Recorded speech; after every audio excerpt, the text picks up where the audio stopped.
Hello, this is Julian with Coffee Reviews, and today we'll be reviewing the Buena Esperanza wash processed Guatemala from S&W Craft Roasting. And there's the bag right there. And S&W, based out of Coatesville, Indiana, and they're a coffee roaster that's appeared on this channel on numerous occasions, including our recent review of the Gallo Morales, a wash processed Ecuadorian coffee. And when purchasing that coffee, I did reach out to S&W and ask them what other coffees that they would suggest. And this is the coffee that they did suggest to us. Now, what's interesting about that is that when we did receive this coffee was relatively freshly roasted, and that Gallo Morales was already a handful of days in, which is why we were able to get that review out so much sooner than this one. In addition to that, we knew that Gallo Morales review was on a timeline as they were waiting to release it for a second time after our review had come out. So I figured that we could take our time a little bit more on this one. Even then, it'll be interesting to see how this one did turn out, as this right here is day 42.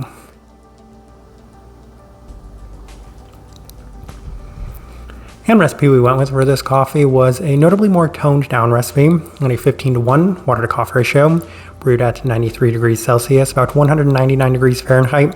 And I like this one best through the Chemex, which indicates a more medium grind roast profile for this coffee. So this was pretty interesting to me because I've mentioned in the past that S&W does have a scale on their website, and this one was technically listed as being lighter than their Kenyan coffee that we had reviewed earlier this year.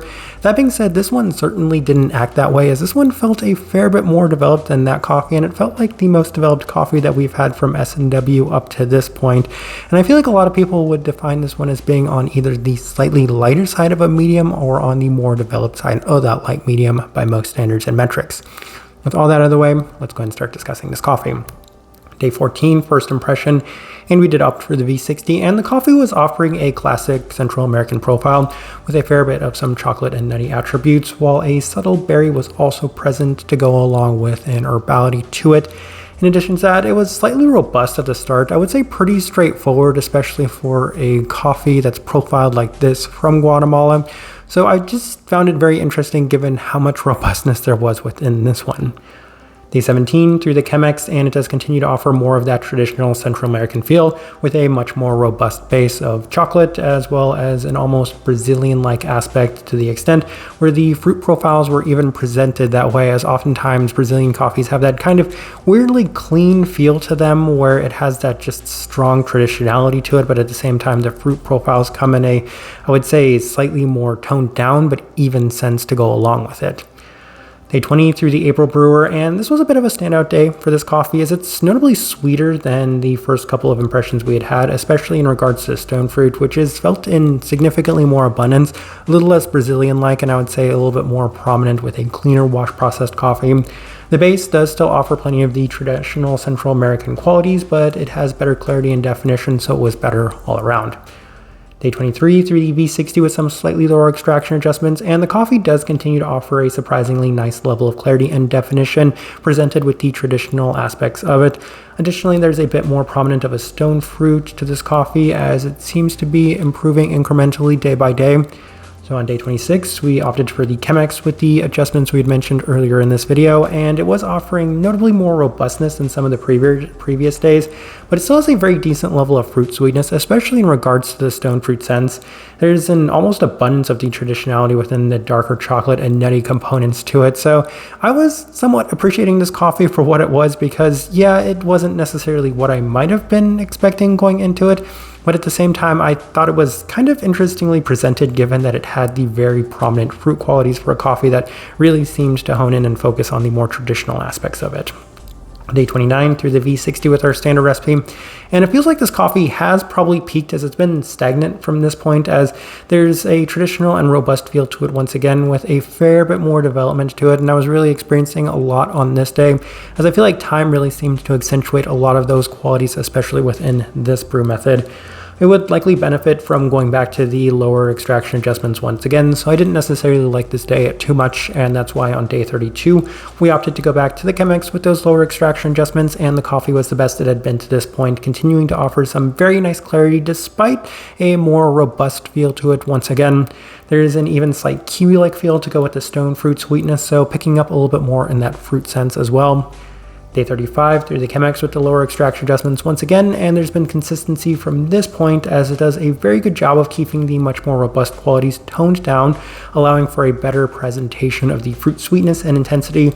Darker chocolate is present once again with the berry components and also more of that peachiness, so a little bit more than just what you'd expect from a traditional wash processed Guatemalan coffee. All right, let's go ahead and put up the tasting wheel so you can see what we're getting.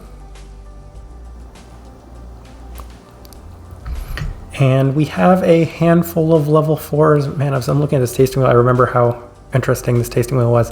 But yeah, let's go through them. And we'll go ahead and start with the body level 4, which isn't something that we usually start with. But even with this coffee being brewed through the Chemex, this coffee just had so much texture and body to it, which is one of those more traditional aspects of a coffee in general, as it's much more full-bodied. So that, as a starting point, is a very interesting starting point.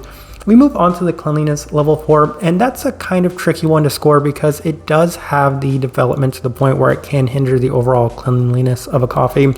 If you decided to put it at level 3, I wouldn't necessarily be mad at that, but the main reason I kept it at that level 4 was because the definition within this coffee was so well presented that I think it made up for the fact that it may have had a little bit more development to it than I might have expected for it. So I think it's relatively clean given what it is, probably the lower side of level 4 nonetheless.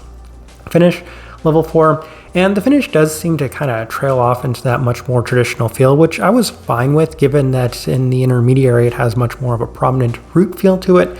So yeah, it can come out, I would say, a little bit more in either the slightly smoky or even then the kind of robust chocolatey side of things. But I think once again, given that the intermediary makes up for that, then it's not necessarily too much of a sticking point for me. Move on to sweetness level 4, probably the biggest surprise of this coffee, given what this coffee is. Again, if it's presenting a very traditional profile to it, you wouldn't necessarily expect this coffee to come out as sweet as it did, but this one surprisingly sweet, and I would say that it was surprisingly sweet in not just a fruit sense, but also in that traditional sense, as a lot of those more, we'll say, traditional qualities also came out slightly more sugary sweet in general. We move on to the berry fruit level 4. And I could definitely see a little bit more of those kind of darker berry feels to it, so a little bit more of a grape-like aspect, even if it wasn't necessarily the most defined. If anything, the next thing we're discussing, which is that stone fruit there at the level 4, was a little bit more defined to it, as it came out a little bit more sugary and even then a little bit more in a fresh fruit sense. So kind of surprised that the stone fruit did score as high as it is, given that the rest of this coffee does seem to skew a lot more on the traditionality of a Guatemalan coffee. Move on to the caramel level 4. That's a lot of the sweetness that I'm mentioning, as once again, it came out in a very sweet, more traditional sense. And I imagine that this one probably wasn't roasted with a stronghold, and I feel like that's the main reason why the Kenyan coffee felt a little lighter than this coffee. But even then, with this one scoring there at that level 4, I think that might be a component of the roasting machine that they used. I could have that wrong. No idea what roasting machine they used for this coffee. And then we move on to a couple of level 3s. We'll go to the chocolate there at the level 3.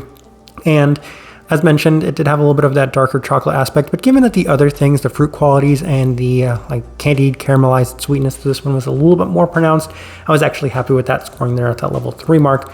Body savoriness level 3, and that is of course the more nutty qualities of this one, as it definitely did present a lot of those throughout the entirety of this coffee. And then I wanted to discuss two things within this tasting wheel real quick, and that is the acidity at the level 2. I cannot remember too many coffees that we've scored at the level 2 in terms of the acidity. There is little to no brightness within this coffee, which in itself is a little bit of a unique experience. Florality also being there at the level 2. I think I just kind of wanted to briefly mention that one because once again, it's not too common that we have a lot of coffees that scored that low in terms of the florality. And I guess we did have one more level 3, and that's the spice. And yeah, there was an interesting kind of spiced tone to go along with the rest of this coffee. But as I'm looking at this tasting wheel, I do think it is a pretty good but interesting representation of what I was getting from this coffee. All right, so my overall thoughts and impressions of this coffee. I feel like I should start with the obvious. Obviously, the profile wasn't necessarily in line with my own preferences. It was just a little bit more developed than I would have necessarily liked. But that being said, I did find a lot of beauty within this coffee, so there were a lot of positive things that I did take away from it. Obviously, this isn't a coffee that I would go back to and drink a lot, but given that it is a little bit of a step away from what we usually drink, especially when it comes to these significantly lighter profiled coffees, I think it made for just a little bit of a one-off interesting review in that sense. sense, especially given that I think that the traditionality was presented in a nicer than expected way, given that there were a lot of those fruit qualities to go alongside of that traditionality. And it does remind me of some coffees we've had long before I want to say we ever started reviewing coffee that did seem to be a lot more in line with something like this that you would experience at a cafe. So for that reason, it did give me a little bit of some, we'll say, nostalgia and throwback to what was a different time with coffee in general. Type of person I would suggest this coffee to, let's start with the traditional base. Let's start with the heavier body. Let's start with the more Guatemalan-like characteristics, especially for a washed coffee. If you like all of those things, then I feel like this one's a very good fit in that sense, as I feel like it was pretty well presented in that sense, as it did offer some really nice fruit depth to go along with those much more traditional and robust qualities. I think that's probably the best direction I can point somebody towards in this one, and also the best way I can leave this review. If you by chance had an opportunity to try this coffee, I'd love to know your thoughts and impressions of it as well. If you're enjoying the content, give this video a like, subscribe if you're not already subscribed. This right here has been a review of the Buena Esperanza, wash processed Guatemala from S&W Craft Roasting. Thank you for watching.